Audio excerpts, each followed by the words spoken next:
Korang rasa korang dah cukup kenal dengan Rosita Cik Wan? Setakat tahu dia suka pakai bulu mata bertingkat-tingkat dan melaram sakan macam nak pergi kenduri setiap hari, itu baru surface je weh. Sebenarnya, perjalanan hidup Cik Ta ni lagi drama daripada sinetron petang-petang kat TV. Ramai yang nampak dia senang sekarang, tapi ramai yang tak tahu betapa peritnya dia nak merangkak naik masa awal-awal dulu. Hari ni kita nak bongkar habis kronologi hidup Cik Ta dari zaman dia kena survive lepas kematian ayah sampailah dia berjaya bina empayar jutawan dan duduk dalam istana 10 juta ringgit. Let's go.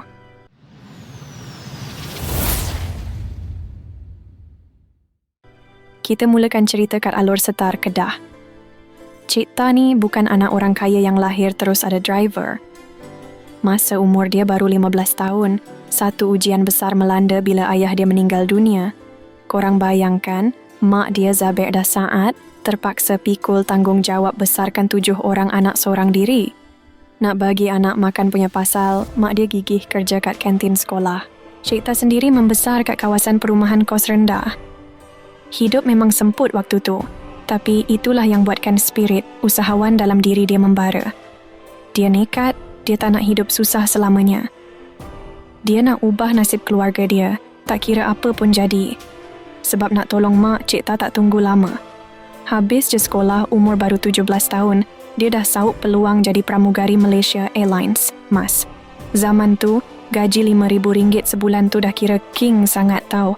Bayangkan budak belasan tahun dah bawa balik duit banyak tu semata-mata nak pastikan adik-beradik lain boleh sekolah dan makan sedap. Tapi sebelum jadi pramugari pun, dia sebenarnya dah rasa kerja office kat firma arkitek. Tapi korang faham-fahamlah, jiwa dia jiwa besar, takkan nak duduk bawah lampu pindar fluor je kan. Sebab tu dia pilih nak terbang tinggi di awan biru. Masa dia tengah rancak terbang tu, kecantikan dia memang tak boleh bawa bincang. Cik Ta ni standard, dia lain macam sampai dia menang Miss Malaysia Intercontinental 1992. Tak cukup dengan tu, dia masuk pula pencarian Dewi Remaja 1993-94. Masa tu saingan memang sengit, tapi Cik Ta antara yang paling top. Cuma sayang 1000 kali sayang, dia terpaksa tarik diri masa peringkat akhir sebab jadual terbang dia dengan MAS terlampau padat. Kalau dia teruskan, mungkin sejarah Dewi Remaja dah berubah. Tapi tak apa, lepas dia berhenti MAS, muka dia tetap laku keras jadi model iklan. Ingat lagi iklan Petronas atau jenama baju Rorin? Itulah zaman kegemilangan dia sebagai model komersial. Lepas fasa perkahwinan pertama dia berakhir, Cik Ta buat keputusan berani terjun ke dunia lakonan pada tahun 2005. Mula-mula tu orang macam pandang sebelah mata je, ingat sekadar jual muka cantik. Tapi bila drama cinta terhalang dan fenomena Kiah Pekasam keluar, terus satu Malaysia jatuh cinta. Watak Kiah yang over, tapi kelakar tu memang kena sangat dengan jiwa dia. Tapi jangan ingat dia pandai buat lawak aja. Kualiti lakonan dia dalam drama berat. Macam masih ada harapan dan wasiat fitrah sampai dapat pencalonan pelakon TV wanita terbaik ke anugerah skrin tau. Dia buktikan yang dia bukan pelakon kayu, tapi versatile habis. Sampai jadi hos rancangan Primadona, memang aura dia tak ada siapa boleh lawan. Sembang pasal Cik Ta ni, dia memang otak bisnes. Dia tak harap duit berlakon je. Di bawah payung RCW Worldwide, dia keluarkan macam-macam produk yang mampu milik tapi kualiti taraf kayangan. Minyak wangi Precious RCW dia tu jangan cakap lah. Laku macam pisang goreng panas. Lepas tu ada beg tangan, tudung padusi, sampai ke minuman tenaga pun ada. Sebab itulah dia dapat gelaran 100 CEO muda terbaik dan Celebrity Entrepreneur of the Year. Dia bukan sekadar duta, tapi dia sendiri yang urus bisnes. Sampai Pereka Rizman Ruzaini gelarkan dia Fashion Royalty sebab dari dulu sampai sekarang, saiz badan dia maintain letop, tak pernah berubah. Baju yang dia pakai 20 tahun lepas pun masih muat lagi weh.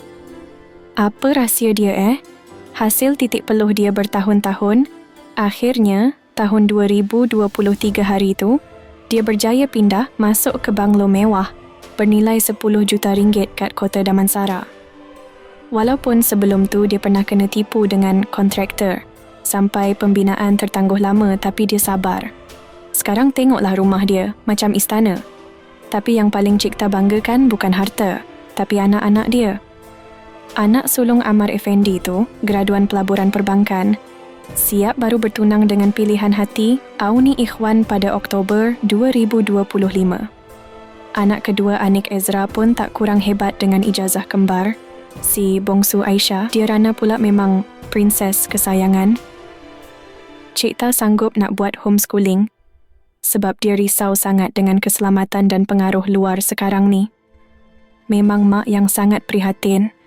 Tapi korang ingat lagi tak penghujung 2024? Kecoh satu Malaya apabila berita mengenai tindakan mahkamah untuk mengisytiharkan bankrupt terhadap Cik Ta dan anak lelakinya Tular. Bukan setakat itu, ada laporan mendakwa kediaman mewahnya di Damansara telah disita. Netizen mulalah buat spekulasi macam-macam. Ada yang kata show off lebih tapi hutang tak bayar. Namun Cik Ta membuktikan dia bukan sekadar sembang kencang. Tindakan drastiknya melangsaikan hutang 1 juta ringgit itu seolah-olah menampar mulut-mulut laser netizen yang suka buat spekulasi liar. Kini Cik Ta dilaporkan kembali bersih daripada sebarang tuntutan agensi tersebut. Difahamkan satu-satunya komitmen kewangan yang tinggal hanyalah pinjaman perumahan sahaja. Macam, panjang tak panjang kisah hidup Cik Ta, dari seorang budak perempuan yang susah kat Kedah, naik jadi pramugari, sampailah jadi jutawan yang disegani. Satu benda yang kita boleh belajar dari Cik Ta ni, dia tak pernah bagi alasan. Susah macam mana pun, dia tetap pusing cari jalan untuk berjaya, dan yang paling penting, dia tetap jaga keluarga dia nombor 1. Korang rasa apa lagi rahsia Cik Ta yang kita tak tahu? Cuba komen kat bawah. Jangan lupa like, share video ni kalau korang rasa terinspirasi, dan yang paling penting, tekan butang subscribe untuk tak terlepas cerita artis kegemaran korang. Kita jumpa lagi. Assalamualaikum.